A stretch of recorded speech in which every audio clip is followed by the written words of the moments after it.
encontramos con ciertas preguntas. Yo soy una persona, para los que me van conociendo, que me hago constantemente muchas preguntas. Me gusta mucho como la rama de la filosofía, el tema del cuestionamiento, de preguntarme constantemente y hacerme muchas preguntas. Si es que está bien, está mal, cuál es la verdad, a pesar de que todos sabemos que Jesús es el camino, ¿no es cierto?, la verdad y la vida. Aún así, cuando lo quiero llevar a la práctica, siempre me estoy preguntando cuál es la verdad. Y en base a eso, leyendo la Biblia y leyendo algunos pasajes, especialmente ahí lo puse basado en Mateo 5, 48 y Mateo 26 del 69 al 75 y otros versículos más que voy a estar mostrando durante esta prédica, me llegaba esa pregunta: ¿qué significa ser perfecto para el cristiano? Y me tomé un camino que los gringos dicen que es como, le dicen la madriguera del conejo, ¿ya? Los que no entienden esas referencias, basado en el libro y la película de Alicia en el País de la Maravilla, cuando se meten en la madriguera, ¿no es cierto? Y llegan lugares que no esperaba llegar. Entonces me metí en la madriguera del conejo y me fui avanzando en algunos temitas ahí que ojalá a usted al final de esta prédica a usted le pueda hacer sentido. La primera pregunta que me dice es: comunicando el Evangelio, ¿cómo comunicamos el Evangelio? ¿Cómo nosotros como cristianos tomamos lo que sabemos, lo que vivimos, lo que conocemos y se lo llevamos a otras personas? Y buscando un estudio, las fuentes Barna Group, realizado en agosto del 2015, es importante la fuente, hermanos, no basta con decir un estudio dijo, ya es importante la fuente, hecho a 1000 adultos en Estados Unidos, le hicieron varias preguntas y hay un montón de respuestas, pero me quise centrar solamente en esta pregunta y los porcentajes que se consideran. Dice: ¿qué hace que alguien sea extremista religioso? Y cuando hablamos de extremismo religioso lo entendemos como algo negativo, ¿bien? No es como, este extremista religioso me cae súper bien esa persona. No, acá lo estoy diciendo como algo bastante negativo. Y entre un 50 y un 79% consideraron lo siguiente, entre otras cosas. Hay varias cosas más que estas, y hay porcentajes mayores también, que arriba de 80%, ¿ya? Porque hay cosas que son mucho más extremas que no están acá, pero entre el rango de 50 y 79% consideran lo siguiente, entre otras: predicar en público. O sea, pararse en una plaza y predicar, algo que muchos probablemente sentimos culpa de no hacer. Orar por alguien en voz alta en público. Significa que si estamos en un lugar público y yo le pregunto a alguien orar por esa persona, entre un 50 y un 79% de las personas, con errores más, errores menos, va a considerar que eso es un extremismo religioso. Distribuir material religioso de puerta a puerta. ¿Bien? Es algo que hemos hecho también varias veces acá. Y este es bien interesante: intentar convertir a otros a su fe. ¿Ya? Esto no solamente hablando de cristianos, sino hablando en general de cualquier religión. O sea, si yo profeso cualquier religión y hago estas cosas, entonces la gente a mí me va a considerar como un extremista religioso. Y nosotros no tengo que mostrarle esta estadística a usted para saber que realmente los tiempos han cambiado. Las cosas que nos estaban funcionando antes para poder comunicar el Evangelio a otros, no necesariamente son las cosas que hoy en día funcionan. Bien, entonces inmediatamente al ver estos resultados, entonces dice: ¿cómo llevo el Evangelio a otros? ¿No es cierto? ¿Cómo hago yo para poder traspasarle de una forma efectiva y eficiente, entiendas eficiencia, que no requiero un nivel de esfuerzo tan alto? ¿Cómo le transmito el Evangelio a esas personas? Y obviamente la solución clásica y que todos vamos a llegar es a través de nuestro testimonio, cómo nosotros estamos viviendo nuestra vida, y tiene todo el sentido del mundo. O sea, cómo yo estoy viviendo mi vida le está hablando a la persona, no de una forma directa con palabras, pero sí le está hablando a esa persona respecto a una forma distinta de vivir. Pero yo soy bueno para hacerme preguntas, entonces inmediatamente me hice la pregunta: ¿y cómo doy testimonio de Cristo? ¿Cómo hago ese testimonio? ¿Cómo lo hago realidad para poder hablar de Cristo? Si no lo voy a hacer con mis palabras directamente y lo hago a través de mi testimonio. ¿Qué significa dar testimonio? Entonces la respuesta que nos viene, digamos, de cajón, súper bien, es a través de nuestras acciones. ¿no es cierto? Cómo yo me comporto frente a otros es como yo voy a poder hablar sin hablar, ¿bien? Lo que no significa que las cosas que estaban en ese estudio no están prohibidas y no hay que hacerlas. Son solamente percepciones, ¿bien? Pero hablando de nosotros, los que estamos más que nada en nuestro día a día, a lo mejor no somos, nos da vergüenza a lo mejor estar en la calle o orar por gente, nos da vergüenza derechamente. Entonces, el testimonio, nuestras acciones parece ser algo muy razonable. Y llegué a este versículo de Mateo 5:48, dice: por tanto, sean perfectos, así como su Padre Celestial es perfecto. ¿Bien? Entonces, como que llevar nuestras acciones a la perfección. Y ahí una vez más yo me hice la pregunta, ¿pero qué significa la perfección de Dios? Y me acordaba muchas prédicas que he escuchado en el pasado y también durante mi juventud, y cosas que yo mismo prediqué, no voy a mentir que yo tampoco las he predicado. Y para mí la perfección en ese entonces estaba muy relacionado con mis acciones, las más clásicas. Yo no fumo, yo si tomo muy poquito, bueno, para los que me conocen saben que yo casi no tomo, a pesar de que alguna vez tuve una microcervecería, yo soy re malo para tomar. Yo no digo garabatos, ¿no es cierto? Me comporto de una forma diferente y la gente sabe que soy diferente por cómo yo actúo. Y me vino a la mente un pensamiento cuando pensaba en eso. Y uno de los pensamientos que me vinieron varios pensamientos, uno de los pensamientos que me vino fue: pero nunca nadie se ha impresionado por eso. O sea, nunca he llamado la atención de alguien porque me comporto bien, porque soy una persona recta, porque de alguna forma intento ser perfecto. Y la solución es bien simple: es porque yo no soy perfecto. ¿Ya? Es imposible que yo sea perfecto. Algunos nos acercamos más. No, mentira, no. Yo no soy de los algunos. Algunos se acercan más, puede decir. ¿Ya? Pero esa perfección está muy lejana respecto a lo que a lo mejor Dios pide de nosotros, o lo que se necesita para poder transmitir el Evangelio a otras personas. ¿Bien? Es difícil, es muy difícil esa perfección. Y me quedó dando vueltas ese sean perfectos, de la perfección. ¿Qué se refiere? ¿Qué se refiere la Biblia? ¿Qué se refiere Mateo? ¿Qué se refiere cuando está hablando esto Jesús en el Sermón del Monte? Por si acaso está el Sermón del Monte. ¿Qué se refiere cuando está hablando de esa perfección? Y aquí, bueno, un pequeño paréntesis, un pequeño aprendizaje. Nunca, hermano, tome un versículo y lo lea por sí solo. ¿Ya? Nunca haga eso. ¿Ya? Porque si yo leo este versículo y digo, por tanto, sean perfectos, y yo tomo esto, entonces voy a ir a decirle a la gente que tienen que ser perfectos. Pero no entiendo el contexto sobre el cual está eso. Y hay bastante contexto alrededor de eso. Hay contexto en la forma que ellos vivían, de la gente que escribió esto, y también respecto al texto anterior y posterior que existe en esto. Por eso llego a la segunda parte que digo, entonces, ¿cuál es la perfección que espera Dios de mí? Y como les decía, me metí por la madriguera del conejo. Fui a Mateo 5, del 38 al 42, es un poquito antes, unos cuantos versículos antes del versículo que le leí recién.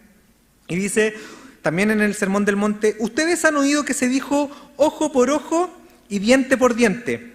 Pero yo les digo, no resistan al que les haga mal. Si alguien te da una bofetada en la mejilla derecha, vuélvele también la otra. Si alguien te pone pleito para quitarte la camisa, déjale también la capa. Si alguien te obliga a llevarte la carga 1 kilómetro, llévasela 2. Al que te pida, dale, y al que quiera tomar de ti prestado, no le vuelvas la espalda. Esto lo estoy leyendo en NBI, por si acaso, hermano, si siente alguna diferencia con lo que tiene usted en su mano. Y me llamó la atención algo respecto a esto. La perfección que busca Dios de nosotros está muy relacionado con ser una persona relativamente débil, con ciertas debilidades, porque nosotros cuando leemos esto, dice El que te da una bofetada en la mejilla derecha, vuélvele también la otra. Los débiles dan la otra mejilla, ¿no es cierto? Hay que ser débil, o sea, hay que ser fuerte para poder dar la otra mejilla, pero estás siendo humillado frente a otras personas. Tienes que ser humillado para ser perfecto. Y yo quedé como, wow. Realmente la perfección de Dios está muy relacionado con cómo nos humillamos frente nosotros al resto. Fue bien interesante. Leí después, me fui a 2 Corintios 12, de los versículos 7 al 9. Este es uno de los versículos favoritos de muchos, a mí me encanta. Y dice, para evitar que me volviera presumido por estas sublimes revelaciones, una espina me fue clavada en el cuerpo, es decir, un mensajero de Satanás, para que me atormentara. 3 veces le rogué al Señor que me la quitara, pero Él me dijo, te basta con mi gracia, pues mi poder se perfecciona en la debilidad. Y ahí de nuevo me hizo el clic, dije, me está hablando una vez más de ser débil, no de ser alguien fuerte y presente. Y yo, cuando investigaba en la biblioteca, en todos los libros que tenía, no mentira, en Google, cuando estaba investigando en Google respecto a ciertas prédicas o ciertos, digamos, o ciertos extractos que había de cosas que han dicho otras personas o cosas que escribieron otras personas, me llamaba la atención que había mucho la frase que decía como ¿cuándo no debemos dar la otra mejilla?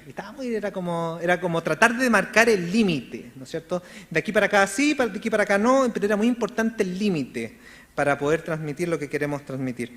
Pero eso no era lo que me está diciendo la Biblia, no estaba relacionado con eso. Me decía, te basta con mi gracia, pues mi poder se perfecciona en la debilidad. Por lo tanto, gustosamente haré más bien alarde de mis debilidades para que permanezca sobre mí el poder de Cristo, decía. Me pegó fuerte eso, decía, la debilidad. ¿Qué significa entonces la debilidad? Y una vez más me fui por la madriguera de los conejos y me obsesioné con el tema de qué significa ser débil. ¿Por qué nos llama, por qué nos invita el Señor a ser débiles? Y llegué entonces a la perfecta debilidad. Quiero en esta parte mostrar, primero ya les mostré la debilidad de Pablo, que no pedí al Señor que me la sacara y el Señor dijo que no. Pero quiero tomar 2 debilidades más, 2 personas que fueron extremadamente influenciaron mucho nuestra vida. Una de las personas de quienes voy a hablar, ustedes probablemente, es muy probable. Nosotros pensamos en él, pensamos mucho en milagros, pensamos mucho en compasión, pero una de las partes, o uno de los platos fuertes de la Biblia, cuando nosotros leemos en Mateo, se repite en varios del resto de los evangelios, habla mucho de su debilidad, la debilidad que tuvo Jesús. Y en esa parte es muy interesante cuando leemos y dice, yendo un poco más allá, se postró sobre su rostro y oró. Padre mío, si es posible, no me hagas beber este trago amargo, pero no sea lo que yo quiero, sino lo que quieres tú. Hay una angustia en Jesús acá. Siempre hemos hablado de esa angustia, muestra una debilidad. Y nosotros sabemos que Jesús nunca pecó. Entonces la pregunta es, ¿la debilidad es pecado? Al parecer no, porque Jesús está mostrando su debilidad en este momento. Él nos mostró lo débil que es, que le pidió a Dios que por favor, ojalá pueda pasar este trago amargo. Nos gusta pensar que Jesús fue gustoso a la cruz a morir por nosotros. Yo sé que lo hizo por amor, pero no sé si quería ir a morir por nosotros. Porque Él era Dios, pero también era hombre y tenía debilidades.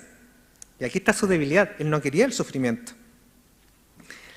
En Mateo 26, un poquito más adelante en el 42, dice, por segunda vez se retiró y oró. Había ido después donde sus discípulos, después volvió y dijo, Padre mío, si no es posible evitar que yo beba este trago amargo, hágase tu voluntad. Segunda vez le está de alguna forma diciendo a Dios, por favor, evítame este trago amargo. La debilidad de Jesús. Este versículo siempre me llamó mucho la atención, porque muestra un Jesús totalmente distinto. Jesús siempre era esa persona que estaba adelante guiando, siempre sabía lo que había que hacer, siempre daba respuestas perfectas. Y lo es, siempre daba respuestas perfectas. Oye, si dijeron esto, respóndanle esto. Oye, el no sé cuánto, tenemos que hacer lo que dice la ley. Y él le respondía, oye, pero ¿y tú no sé qué? Y siempre tenía la respuesta perfecta. Cuando la gente estaba sufriendo, se compadecía y hacía milagros, los ayudaba, incitaba al resto a ayudar. Pero acá ese mismo Jesús está mostrando su debilidad. La segunda persona que muestra su debilidad en esto, ustedes lo conocen bien también, es Pedro, que de hecho es la lectura central de esta prédica. Era como el final del tema. Dice en Mateo 26 del 69 al 75, aquí tengo el 72, dice: mientras tanto, Pedro estaba sentado afuera en el patio y una criada se le acercó. Un poquito de contexto, Jesús le había dicho ya a Pedro que él lo iba a traicionar 3 veces, lo iba a negar 3 veces. Y 3 veces Pedro negó esto. Me llamó mucho la atención una cosa respecto a esta negación de Pedro. No aparece explícito, pero es una de las pocas cosas que aparecen en los 4 evangelios. Normalmente suelen aparecer en 3, ¿no es cierto? En Mateo, Marco y Lucas. Pero esto también aparece en Juan, ¿ya? Hay cosas que aparecen en Juan. Juan toma generalmente una ruta un poco distinta a los otros 3 evangelios. Pero en este caso Juan también habla de esta negación, de esta traición que le hizo Jesús. Por eso es tan importante la traición, cómo traiciona Pedro a Jesús. Mientras tanto, Pedro estaba sentado afuera en el patio y una criada se le acercó. Tú también estabas con Jesús de Galilea, le dijo. Pero él lo negó delante de todos diciendo: no sé de qué estás hablando. 71 dice: luego salió a la puerta donde otra criada lo vio y dijo a los que estaban allí: este estaba con Jesús de Nazaret. Él lo volvió a negar, jurándoles: a ese hombre ni lo conozco. 73 dice: poco después se acercaron a Pedro los que estaban allí y le dijeron: seguro que eres uno de ellos, se te nota por tu acento. Y comenzó a echarse maldiciones y les juró: a ese hombre ni lo conozco. En ese instante cantó un gallo. Entonces Pedro se acordó de lo que Jesús había dicho: antes de que cante el gallo, me negarás 3 veces. Y saliendo de allí, lloró amargamente. Y ese es el Pedro que después fue el que terminó guiando gran parte de la iglesia. La iglesia primitiva. Sus enseñanzas terminaron siendo una de las iglesias más grandes del mundo, si es que no la iglesia más grande del mundo.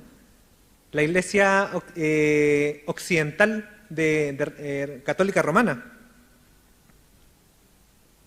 Y ese Pedro negó a Jesús 3 veces. ¿Quién diría que la debilidad que él mostró frente a otras personas terminó siendo que él se transformara en una persona totalmente distinta? No lo tengo acá, pero también tenemos el caso de Tomás. Hace ya, no sé, como 1 año atrás probablemente Tomás, estuve predicando de Tomás y hablábamos de cuando Tomás él duda de Jesús, duda de él. Le dice: tú no eres Jesús, tendría que yo tomar mi dedo y meterlo en tus llagas para saber si eres Jesús. Y ahí queda Tomás humillado, porque era Jesús. Y como diríamos en buen chileno, mostróle el hacha. Y Pedro mostróle el hacha. Y podríamos decir que hasta Jesús, que nosotros lo vemos tan arriba, y está arriba, también tuvo un momento de debilidad. Y me dejó pensando eso. Me dejó pensando, cuando somos llamados a ser perfectos, ¿por qué también somos llamados a ser débiles? Y es porque están muy relacionados. No la perfección que nosotros entendemos el día de hoy. Cuando pensamos en alguien perfecto, pensamos en alguien del resto de la Biblia, ¿no es cierto?, que habla de Jesús, no ese versículo en específico, no en Getsemaní, sino cuando Jesús está hablando, está predicando, está haciendo milagros, y en esa perfección nosotros nos imaginamos y queremos ser así. Cuando hablamos con otras personas, cuando nos queremos mostrar, cuando queremos dar nuestro testimonio a otros, queremos mostrar perfección. Queremos mostrarnos como perfectos frente a ellos, porque así a lo mejor ellos nos van a escuchar. Pero le voy a decir algo, hermano, cuando nos tratamos de mostrar perfectos, en verdad lo que estamos haciendo es poniendo barreras. Porque a lo mejor lo que nosotros necesitamos hacer es mostrar nuestras debilidades, alardear de nuestras debilidades, mostrar en lo que erramos. Como iglesia estamos acostumbrados a tener una fachada. Siempre decimos las máscaras, hay que sacarse las máscaras afuera, pero la verdad es que tenemos máscaras aquí adentro. Porque nos tratamos de mostrar constantemente perfectos nosotros. Y las máscaras están aquí adentro porque no somos perfectos. Metemos mucho la pata, cometemos un montón de errores. Y esos errores, así como Pedro, lo fue para Pedro, lo fue para Tomás, son los que después probablemente nos van a ayudar a poder llevar el Evangelio a otros. Acá dice, la perfección es la verdadera solución. En verdad la debilidad es la verdadera solución. ¿Por qué puse ese puente? Porque descubrí con el tiempo que lo que nosotros necesitamos para conectar puentes con otras personas, para mostrarle el Evangelio a otras personas, no es o no basta solamente con no fumar, con no emborracharse, con voy a orar por ti, bendiciones para acá, bendiciones para allá, y de repente fachadas que ponemos frente a otras personas. De repente lo que tenemos que hacer es mostrar nuestras debilidades a esas personas. Tanta gente dice, los cristianos son hipócritas. Los cristianos somos hipócritas. Somos extremadamente hipócritas. ¿Y si mejor no lo somos? ¿Y si mejor no somos hipócritas? ¿Y si mejor empezamos a mostrar nuestras debilidades como son? Hace tiempo atrás, me acuerdo, hace varios años, había un muchacho que asistía a una iglesia y su familia completa iba a otra iglesia, no voy a decir qué iglesias son, pero su familia iba a otra iglesia. Yo le preguntaba, ¿por qué tú vienes a esta iglesia? No a esta, por si acaso. ¿Pero por qué tú vienes a esta iglesia si tu familia completa va a otra iglesia? Algo que te gusta más de acá, algo que no te gusta de allá. Y él me decía, es que acá la gente es más verdadera, me decía. Me decía, acá a los cabros de repente se les sueltan los garabatos, de repente los chiquillos hacen tonteras, y me decía, como que la gente es más verdadera. En cambio allá, yo conozco a mi familia y yo sé cómo se comportan en la casa y yo sé cómo se comportan en la iglesia. Y es demasiado distinto, es demasiado diferente. Y ahí me di cuenta que la forma en que se comportaban esos chiquillos, que de repente para nosotros era hacer, oye, estos chiquillos no son tan cristianos, en verdad estaban haciendo puentes. Porque mostraban sus debilidades, mostraban cómo eran. A lo mejor no era su perfección, no habían terminado de ser perfeccionados, pero estaban mostrando, estaban haciendo puentes hacia otras personas. Y les quiero también contar una historia bien interesante, aprovechando que están mis papás acá, los quiero mucho, papás. Cuando yo era chico, yo era porro, era súper porro, malo para los estudios. Y mi mamá y mi papá me decían, oye, pero tu papá siempre él fue el mejor de su promoción, me decía, era el mejor. Y ellos pensaban que eso a mí me motivaba. Y yo realmente veía a mi papá súper lejos con eso. Yo lo veía lejano. Porque me mostraba un padre perfecto, me decía, un padre que era el mejor. Siempre me decía, era el mejor, tu padre era el mejor, tu padre era el mejor. Y años después, yo estaba en la universidad y estaba fracasando feo en la universidad. Y mi papá se acerca a mí y me dice, Felipe, yo en la universidad también fracasé. Tuve un momento de debilidad, tuve un momento que me fue muy mal, tuve un momento que tomé ciertas decisiones, y después de eso me fue bien y fue el mejor de mi carrera. Pero en ese momento mi papá abrió su corazón a mí y me mostró su debilidad. Y yo creo que nunca me había sentido tan cercano a él. No lo sabías probablemente, papá. Porque él me mostró su debilidad. Cuando yo era débil, él me mostró su debilidad. Y yo pude tomar decisiones y seguir adelante y tratar de hacer las cosas mejor. Porque la debilidad es la verdadera solución.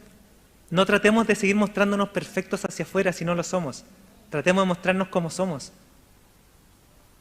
Cristianos imperfectos, cristianos con debilidades, cristianos que prefieren acercarse a las personas que andar diciéndole cómo se tienen que comportar. Olvidemos el decirle a la gente cómo se tiene que comportar. Eso es el Espíritu Santo que lo va a hacer. Cuando sea el momento. Mostremos el amor de Jesús primero.